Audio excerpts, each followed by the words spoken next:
Tonight, I thought it might be interesting for us to think about Advent and the idea of waiting during the Advent season. And so I'm looping it in and calling our time tonight kind of the miracle of Advent. Okay, so we're still kind of in the miracle theme, but we're going to think about what it means to wait. And so, again, remember, and there are folks on Zoom. If we have some Zoom responses, Ron, let us know. But what I want us to consider, and what I want you to answer for me, is this question: do I go down or up? Down. I did. Now. There. Whoop, whoop, whoop. All right. All right. So, talk to me. This is a group participation night. So if you sit there quietly, well, I probably shouldn't say if you sit there quietly, we're out 30 minutes early, because then everybody else sit there quietly. But I do need you to answer these questions, and I need you to raise your hand and wait for the microphone so that everyone can hear. What are some things that we used to wait for that we don't wait for any longer? What are some things that we used to wait for? Jerome, if we got Joy up front. Sorry, Jerome's going to kill me tonight. We want to hear from everybody, so make sure you... Christmas and Santa Claus. Christmas and Santa Claus? You mean Santa Claus doesn't come to your house anymore? Joy Calloway does not get visited by Santa. All right. What else?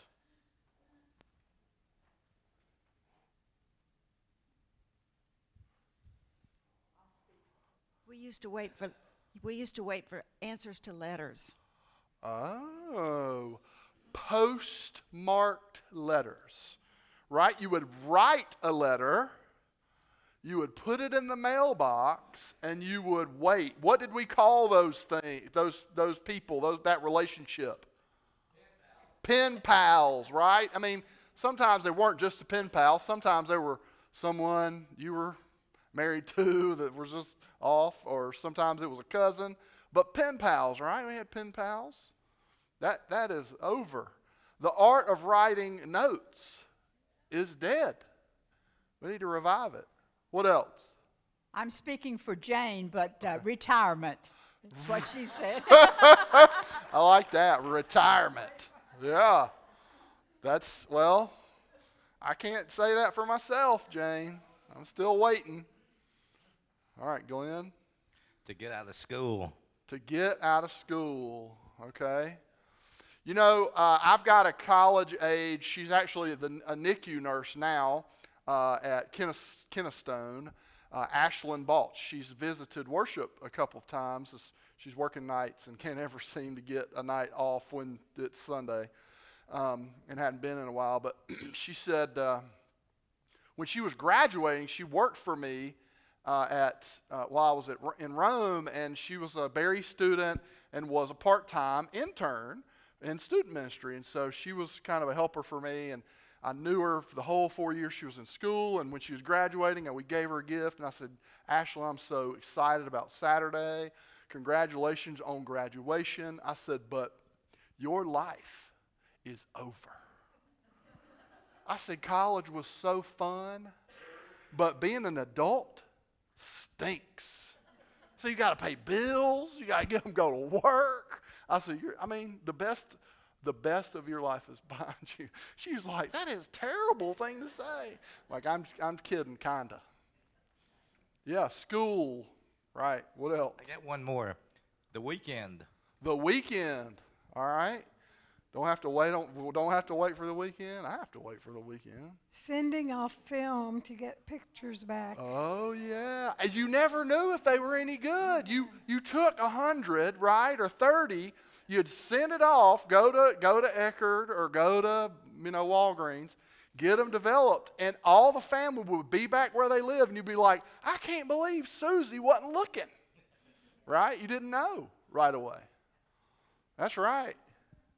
That's a good one. Well, John, my father used to send him up to a place in Wisconsin. What? When we used to get the pictures back in like 89, 90, he would send them to a place in Wisconsin, and they would come in the mail, and it seemed like it took Forever? Why in the world would you send them to Wisconsin, Glenn? You know, save a couple pennies. Tax refund. Tax refund. That's right. You used to have to wait on that tax refund. Now they turn it around pretty good, don't they? That's right. Well, back before cell phones, sitting in a dark parking lot waiting for the team bus to come. That's right. You never knew when they were going to show up, did you? You had to wait. Sit and wait. Waiting on the school bus. Yep. These days, you get there's good and bad with teenagers having cell phones. It makes it easier to be a parent and be on time to pick them up, but as a youth minister, way too much information gets back home before I can, before I could corral it. We always took cell phones up. So, anything else? That's a good list. Y'all killed some time. Good job. Yeah. Yeah. Waiting on phone calls. That's right. Waiting on somebody to call you back. And there was a day when you had to share. Communication has changed so drastically because party lines. I mean, I think if my daughter tried to understand what a party line was right now, it'd warp her, it'd melt her brain, right? Those things just did not exist, right? So we are thinking about. I don't know. What am I doing? Ron's playing Tetris. Is that what? Okay. So this is a quote I found. We spend a substantial part of our daily life waiting, and unfortunately, wait time can fuel aggressive tendencies. This is from a study of the Journal of Organizational Behavior, and there's an article that they say there's two things to do to help you with your waiting anxiety, okay? The two things are just ridiculous. I don't, maybe there's research behind it, but the point here is waiting these days, because of the things that we've named, right? Some of us can remember and have created patience in our life, but we're surrounded by people who are not patient, who do not know how to wait. It manifests itself on I-75 all the time. It manifests itself on your commute, whatever road you are on, and people are impatient, and people do not want to wait in a line of cars even when they know the lane is going to end, right? Just get in the line. It'll go faster, right? No one wants to wait. And so this organizational behavior expert thinks the trick is to think as concretely as possible. Avoiding abstract thinking. I think these folks are they don't know what they're talking about. So is there anything that we think is still worth waiting for? Is there anything that's still worth waiting for? Jarvis?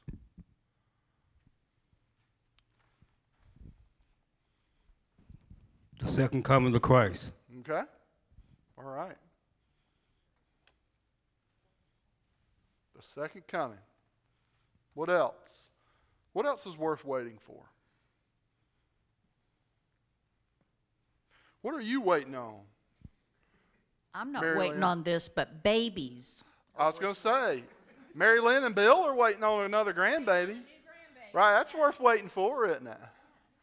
It is, right? But today, you used to have to wait to figure out the gender, right? You used to have to wait. But these days, I mean, I don't know, the Facebook spiral is so terrible. And in the evenings, I will follow a rabbit trail and I watched a 6-minute video that was a gender reveal that I thought was going to be 60 seconds. And when they busted the pumpkin, it started, instead of being a pink cloud of smoke or a blue cloud of smoke, it was a letter, and the folks, the family, had put a scavenger hunt together. And so I was like, well, gosh, what's the first clue? And then I was 2 clues in. I'm like, I got to see what the gender of the baby is. 6 minutes later, they're having a girl. But, I mean, the gender reveal thing's a real thing right now. Babies are certainly worth waiting for. What else is worth waiting for? Christmas? All right. True love. There you go.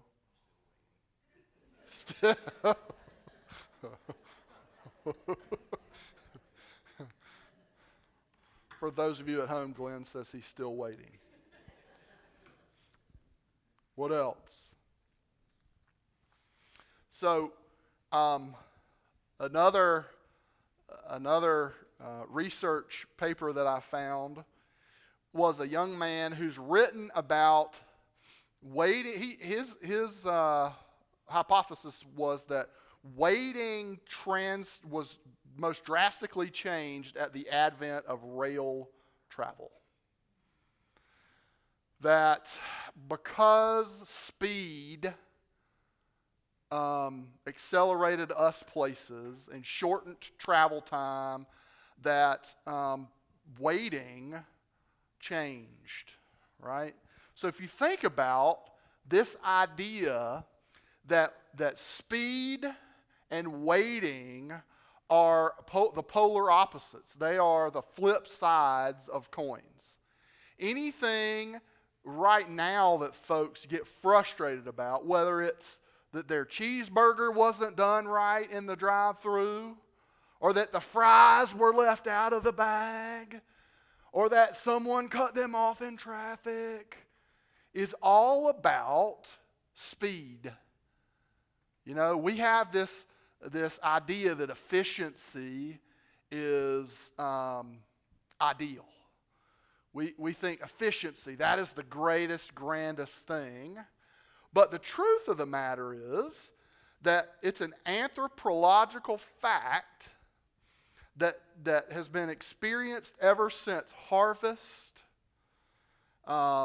religious salvation, or the return of something or someone, that we are waiters.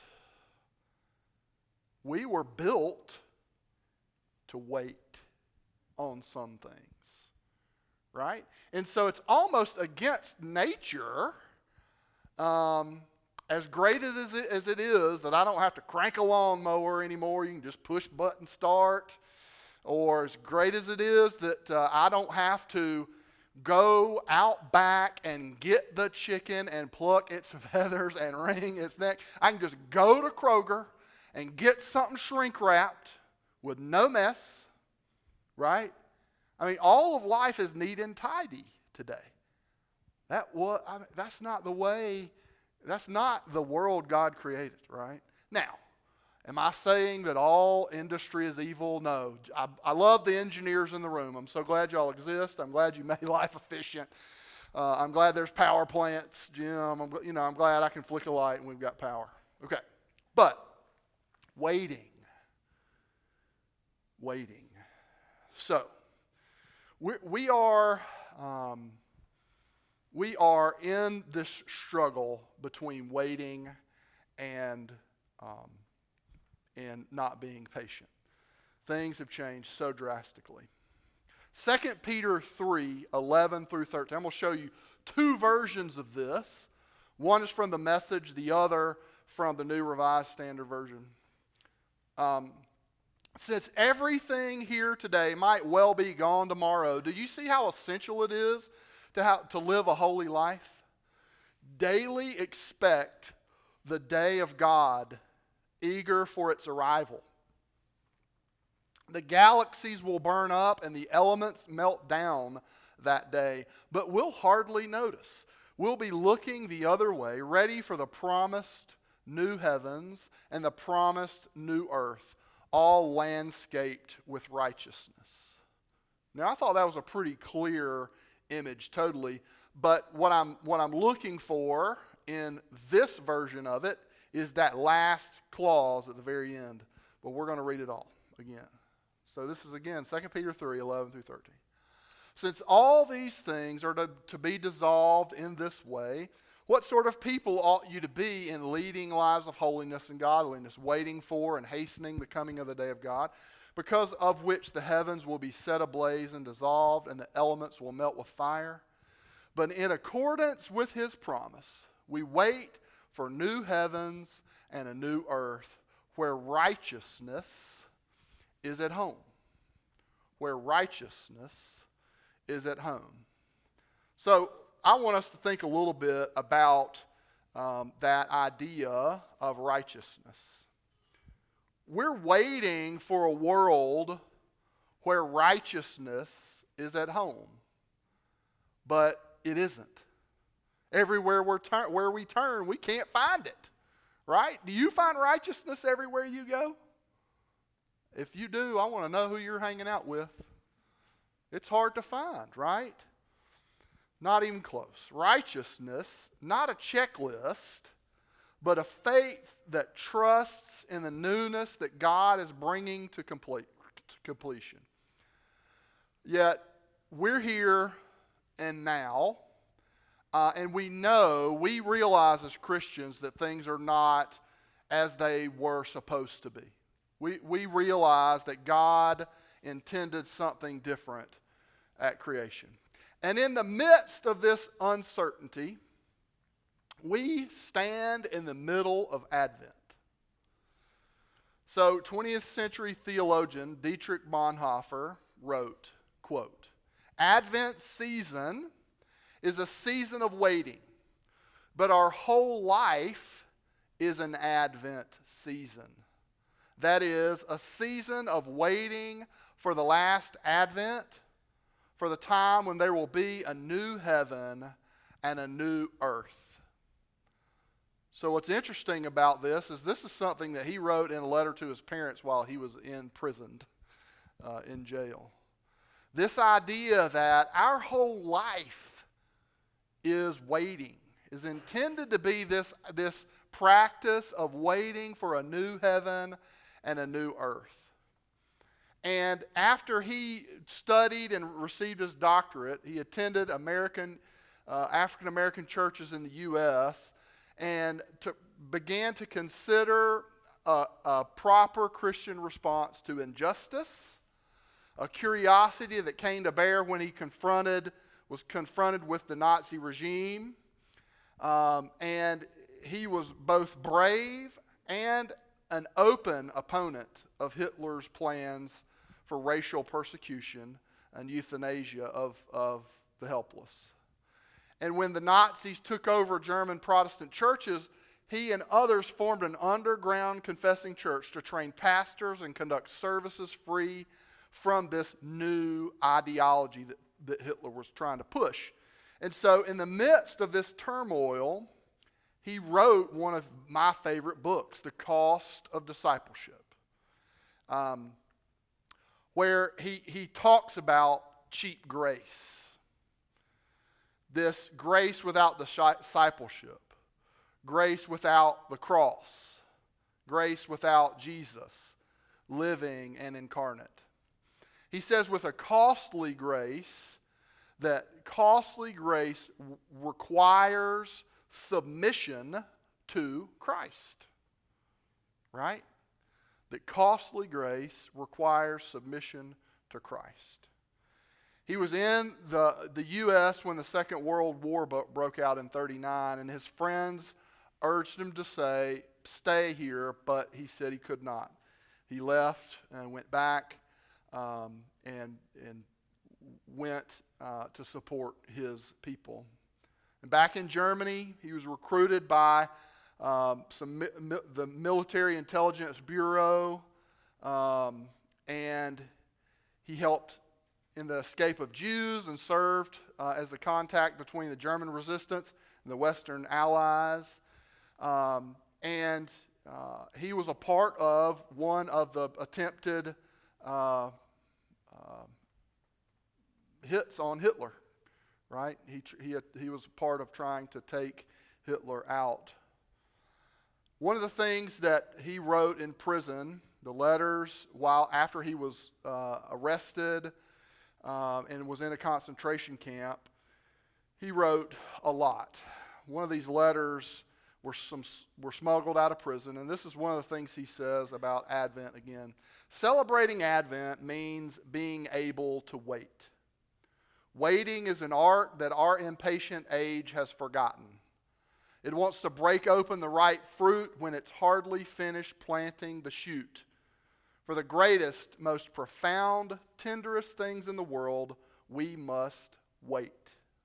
It happens not here in a storm, but according to the divine laws of sprouting, growing, and becoming.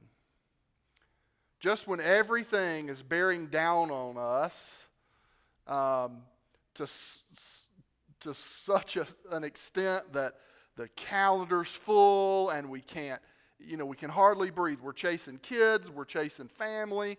All of life is upon us. We don't have time to wait, right? We've got to get things efficient because we can't get it all done. There's not enough hours in the day. Just as soon as all of that is upon us, then what rolls around but Advent? This reminder from God and from this early message to Mary that Christ is come. She didn't get to say yes and it be done the next day, right? She waited, right? And so must we. And so this Christmas message comes to tell us that our ideas about speed are wrong, and that what we take to be evil and dark is really good and light because it comes from God. Our eyes are the ones that are at fault, not God's. And so God is in the manger. Wealth in poverty, light in darkness, and support in abandonment. No evil can befall us. Whatever men may do to us, they cannot but serve the God who is secretly revealed as love and rules the world in our lives. And so, our call is to celebrate Christmas despite all the ruins that might be around us. Not to hop on I-75 and try to run each other over, but to slow down and to wait, to practice waiting. We must do all of this and even more intensively because we don't know how much longer we have to wait. You know, it's like anything else. I was watching Clemson basketball last night. They were playing Penn State. They were up 8 with 3 minutes to go. It's the most they had been up the entire game. They did not hit their free throws. And so it went into overtime. Not only one overtime, but 2. And I'm old and tired, and I went to bed. I was like, if they win the game, they win the game. If they don't, they don't. But I'm going to bed. I mean, they should have hit the free throws, and I could be in bed with certainty that knowing that they won the game. And I tell you that story to say, free throws are about practice, right? Are they not? That's what a rabbit I just chased, right? Free throws, just like anything else, what's the rule about 10,000 hours? Was it in Outliers? I can't remember where Malcolm Gladwell wrote it. But he basically said to be an expert in anything, you need 10,000 hours of practice, right? That's excellence in anything. Waiting is no different, right? Just like free throws that Clemson should have hit last night. I hope they're in the gym today running sprints and trying to hit free throws while they're trying to breathe, right? Heavy. Waiting is no different. We've got to practice it. Advent isn't just a season in the Christian calendar. It is a state of being. So, over the next 4 weeks, our challenge is to explore this waiting, right? To explore this waiting. And as we wait and look, to long for the promises of God to come. So, where do you notice the most profound, tenderest things in the world? Secretly sprouting, growing, and becoming. That's my challenge to each of us this week. Is as you begin Advent, I want you to look for the promises of God. Those things that are tender. Those things that take tending to. Right? Not something that's easy. Not a boop on an app. Right? But things that take tending to. And in that vein, I've got a gift for each one for each family in the room. It's work. Okay? Would y'all help me pass them out, gentlemen? So, an amaryllis bulb is a beautiful flower. Not all of them are the lion red. Most of them are. Some of them aren't. But this amaryllis, if you will, in the next day or two, plant it with the instructions that we've provided and take care of it by Christmas, you'll have something beautiful. But it's going to be a practice of waiting. It'll be a physical reminder for you and your family that Advent isn't about the grandkids sending a Google spreadsheet of all their Christmas things from Amazon so you can click on them and add them to the cart and hit buy and them get delivered to the house, right? I mean, that's not what this is about. Although I've already helped my mother figure that out. And I've already done it for myself. One of our deliveries came yesterday. Advent is something different, right? Advent is something different. It is noticing the most profound, tenderest things in the world, secretly sprouting, growing, and becoming. So my prayer for each of us this week and during this Advent season is that we will look for those promises, that we will take the time to look for the tender things, and that we'll work hard to help them sprout, not only in our life, but in the life of others that we meet. So, do y'all have questions or comments about any of this? I promised Bill I would finish early so I could make it to choir practice. We'll be a tenor, I think, this Sunday. This is a beautiful season. Advent is a beautiful season, but we run from party to party, from family member to family member, from Christmas list to Christmas list, and sometimes we get lost in the midst of it. My prayer is that you'll slow down and actively wait this Advent season, okay? I'm glad y'all are here tonight. Keep those amaryllis bulbs alive, okay? They're hard to kill, but I know you can. All right. Thank y'all for being here. It's good to see you.